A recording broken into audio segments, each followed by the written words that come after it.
Hello, and this is part of the video where I'll talk about the actual editing process and talk about a little bit more about the actual location I'm filming from. It will be a little bit shorter than usual because I've realised after editing the actual main video and looking back at the footage, realised once again I just didn't have enough footage to actually make a decent video really. Most of the shots in the video are very much the same, as you probably noticed. A lot of the same angles, a lot of the same buildings, not really taking too many risks with the drone to get some different angles and some different perspectives of the buildings themselves. It's the Snowdown Colliery, just outside Aylesham in Kent. The actual village itself is only 90 years old, so it was built to accommodate the miners who mined at this mine here. It was shut down back in the 80s under the Margaret Thatcher regime, I believe. One of the problems I did anticipate was the birds.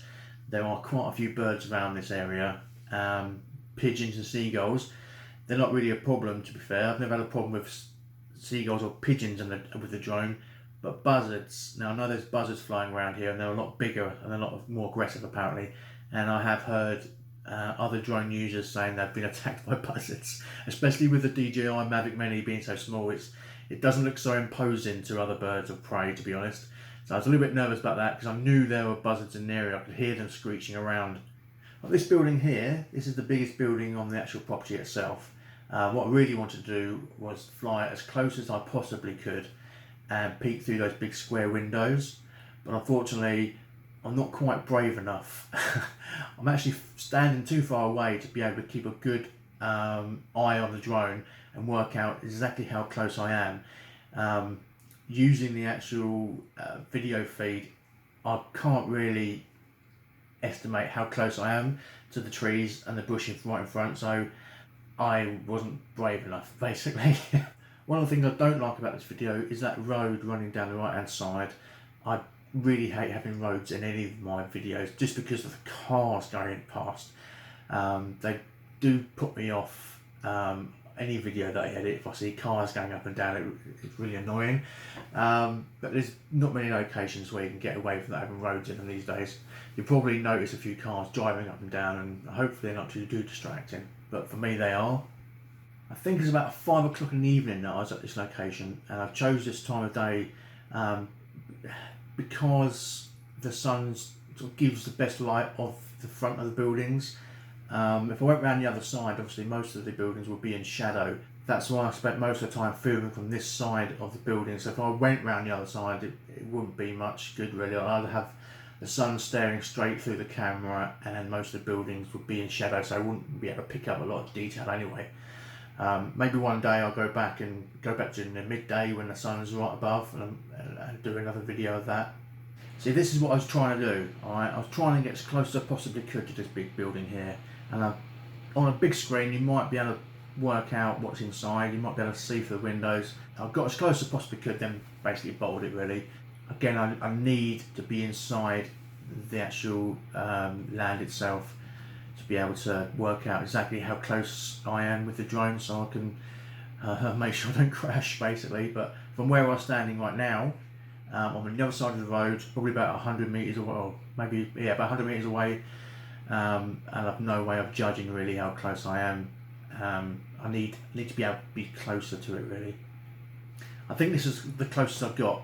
Again, if you're looking on a big screen, you can see there's quite a lot of graffiti inside, but I didn't get any closer than this. This was the closest I got.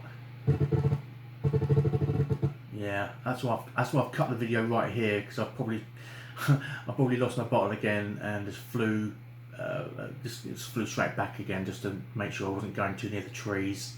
Because as you can see in this shot, there's a lot of bushes right in front of this building. If bushes weren't there, I think I'd be a little bit more brave, but I didn't want to get too close to those bushes.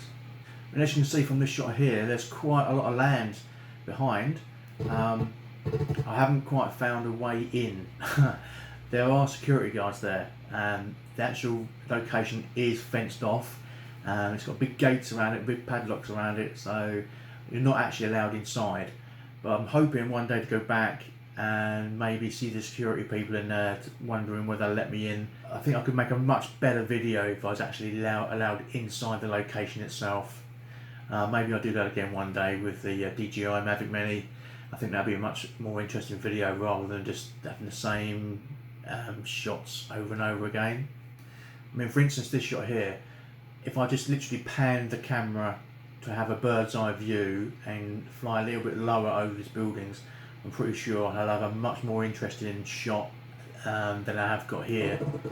Oh, it's so frustrating when you get back home and you think you've got enough footage, you think you've got some great shots, then maybe you might have 2 or 3, maybe 4 or 5 good shots, but then basically all I've done is replicated the same things over and over again on location. I don't know, maybe I need some sort of clipboard with me to say, right, I've got that shot, I've got this shot, I want that shot. So I'm a bit more planned. I should maybe plan the actual shoots a little bit more rather than just turning up, flying around, hoping for the best. I'm definitely going to do another video of this place here, maybe with permission from the security guys there to let me in, so I can actually fly a lot closer to the buildings rather than worrying about losing the drone. So yeah, I'm keen to keep it short this time because I'm not entirely happy with this video, but I did promise myself that I will put most of my videos online, even if I'm not happy with them. Because I can look back and sort of learn from my mistakes, really. Otherwise, I'll just bin the lot and I won't remember what I did. If I keep this online, look back at them, right, make sure I plan. I think planning is going to be the key for me in future.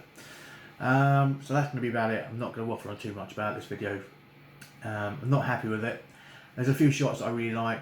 But again, I think learning by mistakes, I need to just concentrate a little bit more about getting different types of shot and maybe asking permission to go in one day and taking a lot more videos and photographs. It's a really interesting place and the ideal place really for drone enthusiasts to look around, but unless you can get inside, I don't really think it's worth it. There's too many obstacles around. If you don't know the area, you could bump into anything really. So that's it for me.